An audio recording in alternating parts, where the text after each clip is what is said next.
Thank you. First, let me thank the Lieutenant Governor very much for his help and his leadership all through this.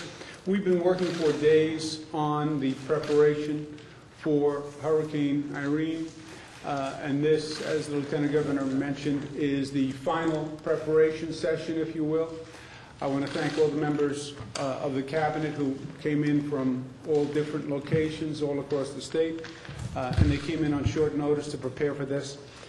We just had a series of briefings to make sure we have all the final preparation in place, and we feel confident about that. A few new announcements that I'll make at this time. First, we had a conversation with General Murphy, and we will be calling up 1,000 members of the National Guard who will be deployed in the downstate area, New York City, Long Island, and the Hudson Valley. The National Guard's people will be available to help both before in preparation work and in any repair work that's necessary after the storm actually hits.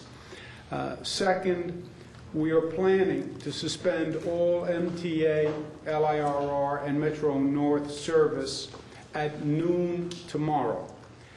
So that is the current plan on the current trajectory of the storm. That will take the equipment out of harm's way. We'll put the equipment in a position where it will be, it will facilitate bringing the equipment back online. But that should be taken into consideration when people are making their plans. Third, in the event that New York City Mayor Bloomberg or the county executives call for a mandatory evacuation of any areas. Right now there have been calls for voluntary evacuations. If the county executives or the mayor call for a mandatory evacuation, we will be in a position to assist with whatever mandatory evacuation plans.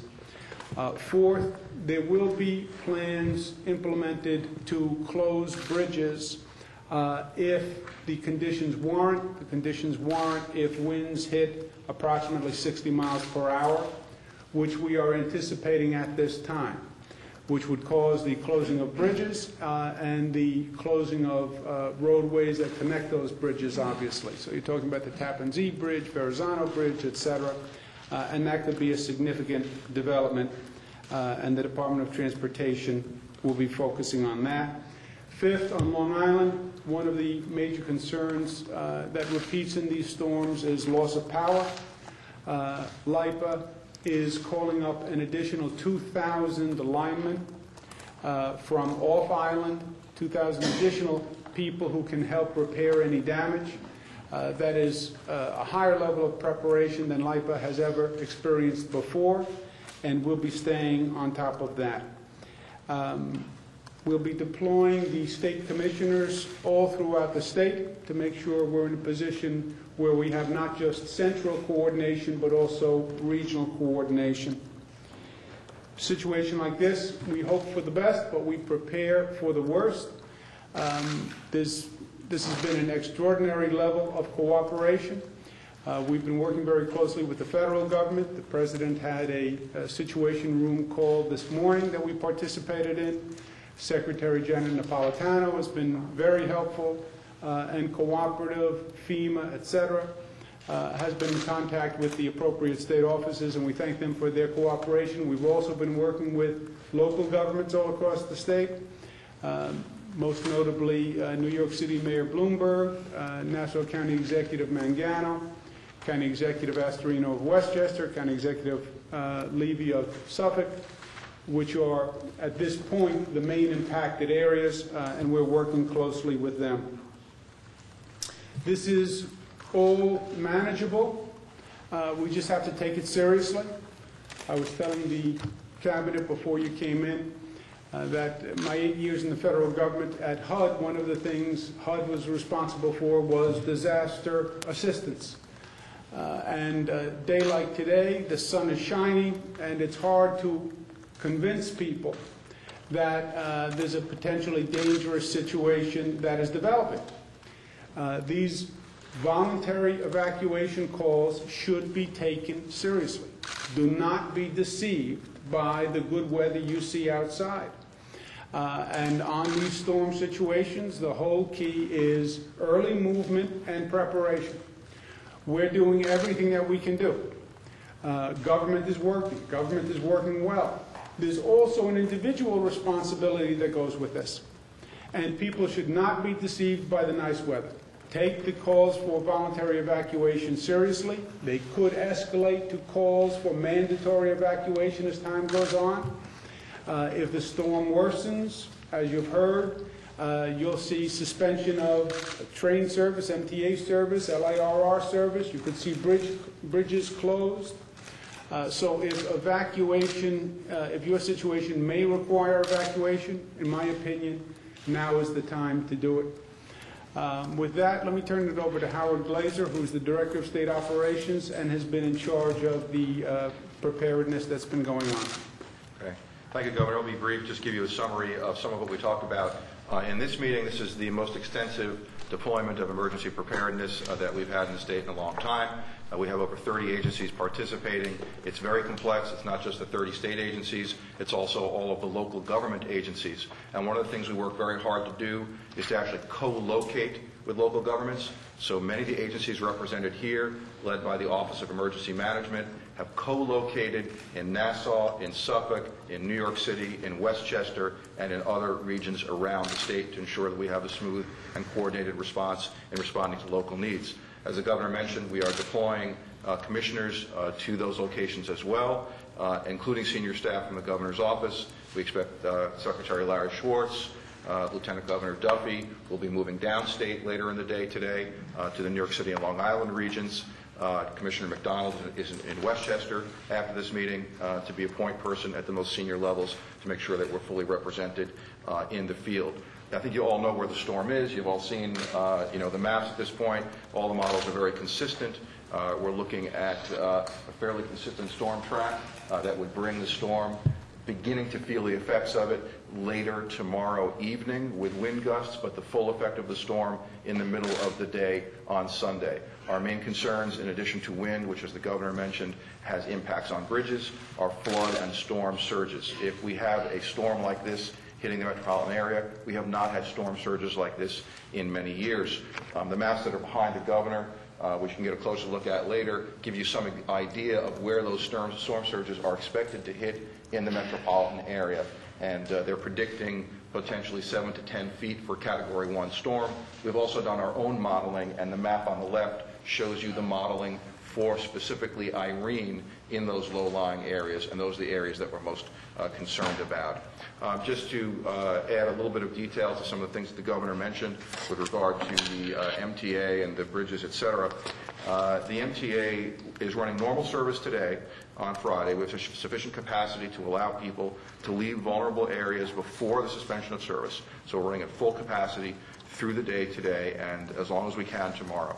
The MTA will stand ready to support evacuation plans if that is necessary, if there's a mandatory evacuation today and through the early afternoon tomorrow. We then begin an incremental and orderly shutdown of subway, bus, and rail service, which has to take place about 8 hours before gale force storm winds hit. Otherwise, it is not safe for people to be up on the subway platforms or for operators to be there.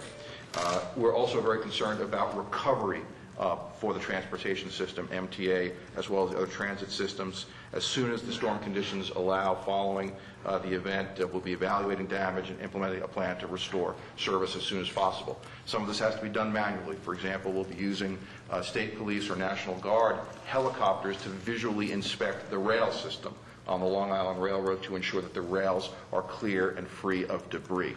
You've got to tie down the gates for the crossing gates so that they don't come off. If they do, you've got to then have personnel there to direct traffic once you open. So it's a very complex system. That's why we need the 8 hours in advance. With regards to the bridges and tunnels, we really want to get the word out on that. We expect that if winds exceed 60 miles an hour, all of these bridges will be closed to traffic. The George Washington Bridge, all the Triborough TBTA bridges, the Hudson River bridges, including the Bear Mountain Bridge, the Thruway would be closed at the Tappan Zee, the Newburgh Beacon Bridge, all the way up the Hudson. So it's a very significant impact on the transportation system in New York. It just reemphasizes what the governor said. People need to stay in place as much as possible. We're not only working with the local entities, we're also working with nonprofits such as the Red Cross. We've asked the Red Cross of Greater New York to provide staff for 65 evacuation centers. We're working hand in hand with them in each of the local regional offices as well. So this is a very broad storm. It's the state response ranges from providing assistance in evacuating vulnerable populations, which Dr. Shah is working on with the city. We have 150 ambulances that we've requisitioned with operators that are going down to New York today. So from one end of the state to the other, where the state DEC is lowering reservoir levels upstate through the day yesterday to ensure that if there's flooding upstate, we have sufficient capacity to take that in. It's a very complex operation. This team will continue to work, Governor, and we're working throughout the next 72 hours to make sure that the state is as safe as possible. Great. I thank Howard Glazer and his team who've literally been working on this for days. And I'll end where I started. This is a manageable situation, but it is a serious situation, and it should be taken that way. We are New Yorkers, and we are tough, and we like to think of ourselves as tough, and we are tough, but we're also smart. And it's smart to prepare. It is smart to evacuate if you're in a low-lying area, if you're on a barrier island, if you are in an area that is susceptible. It is smart to evacuate, and it is smart to evacuate now. Again, just because the sun is shining doesn't mean there's nothing to worry about. The storm is on the way, and let's prepare, and let's prepare now. Governor, what about airport closures? You want to speak to that, Howard? Joe? Well, that will be, as I'll mention, it will be as conditions warrant. You know, we expect flooding at JFK. We expect disruption of service. Joan, do you want to add more to that? Yeah, that's done in coordination with the airlines. You know, in any weather-related situation, they try to get as many flights in and out, but safety of the traveling public will not be compromised. So the high winds and the flooding is a real issue with JFK, and the Port Authority is monitoring that on an hourly basis. We'll post information as it becomes available. Governor, just a point of comparison, I guess, for New Yorkers who are trying to figure out what to do. Could you describe what your family is doing? Are they taking any special precautions, leaving the city, for example? Well, my girls are with me today. We're at the State Fair yesterday, and they are with me today. So I don't know that they are in the best position. But if you are in a flood zone area, a low-lying area, in different parts of the state, there are designations. New York City, Nassau County, Suffolk County are talking about specific locations and urging voluntary evacuations of those areas. I would take that very seriously. As I mentioned before, I spent my 8 years in Washington. I did a lot of emergency assistance, a lot of disasters, and you see the same pattern over and over, where the weather looked fine, people didn't take the situation as seriously as they should, and then it became too late, and then many people try to leave in a short period of time, and that's when you have confusion, and that's what we're trying to avoid. So I would listen to the local officials.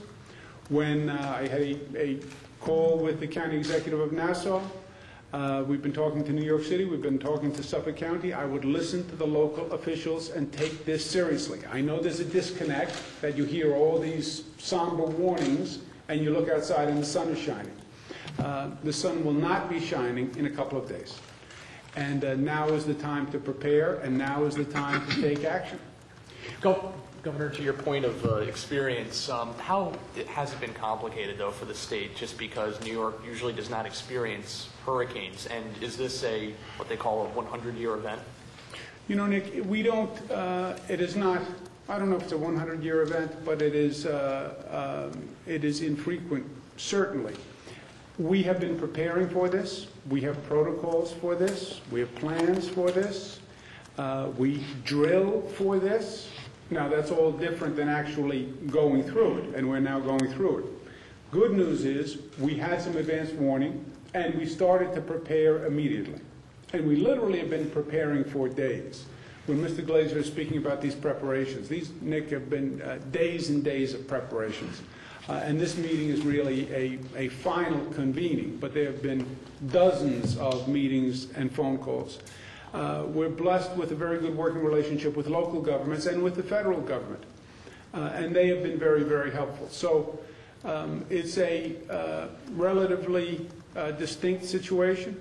We have dealt with hurricanes in the past. I don't know of this force, and we won't know until we actually see what Irene brings to New York.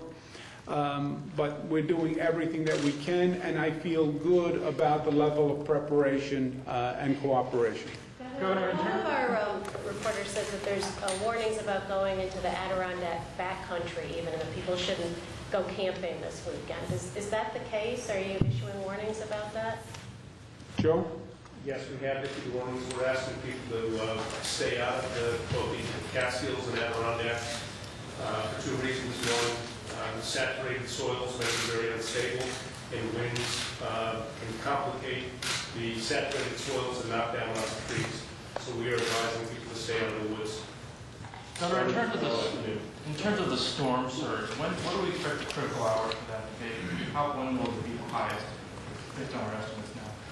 Howard, what's the latest in terms of predictions in terms of the storm surge? So the storm surge is basically a function of the wind, so it's right ahead of the wind. So when the storm is making landfall, it's pushing ahead of that. So it really depends on exactly what time landfall is. I think we're looking at possibly mid-morning Sunday. Andrew, was that approximately a time at this point? So that's the time of greatest vulnerability at this point for the surge. And sorry, go ahead. But how does that relate to the tide? Is that high tide, low tide? Are we getting any kind of break in terms of the timing of this?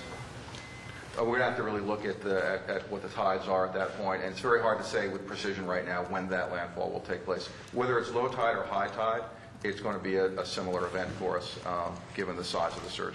Excuse me 1 second. Karen, on your point, your question about the Adirondacks, we've been talking about New York City, Nassau, Suffolk, Rockland, Westchester.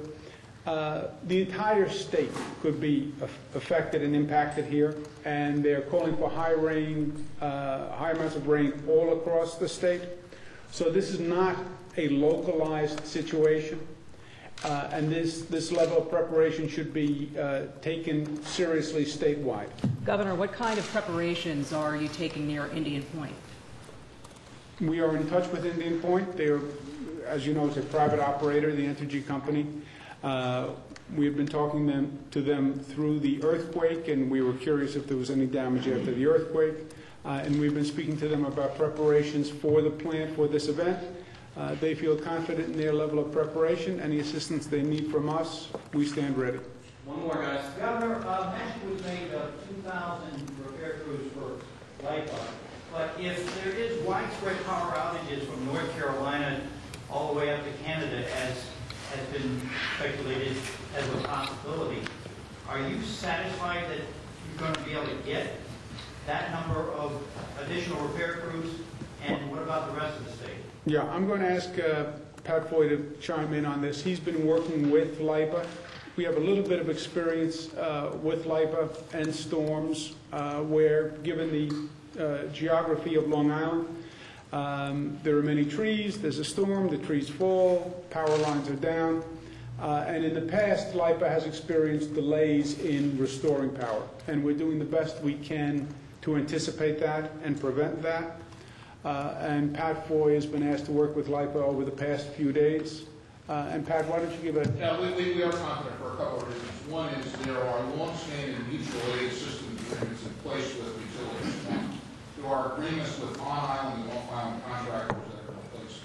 And as of this morning, 10 o'clock, we expect that immediately following the storm there will be approximately 3,400 people on the ground in Long Island. Some of them are coming from states that will be less affected by Irene than New York, and LIPA and National Grid, which runs the transmission and distribution system, have been hard at work on this, frankly, for years. Talked to utilities in the Katrina area to develop best practices, and there were twice daily calls, and the number of people on the ground immediately following the storm has been a matter of great focus.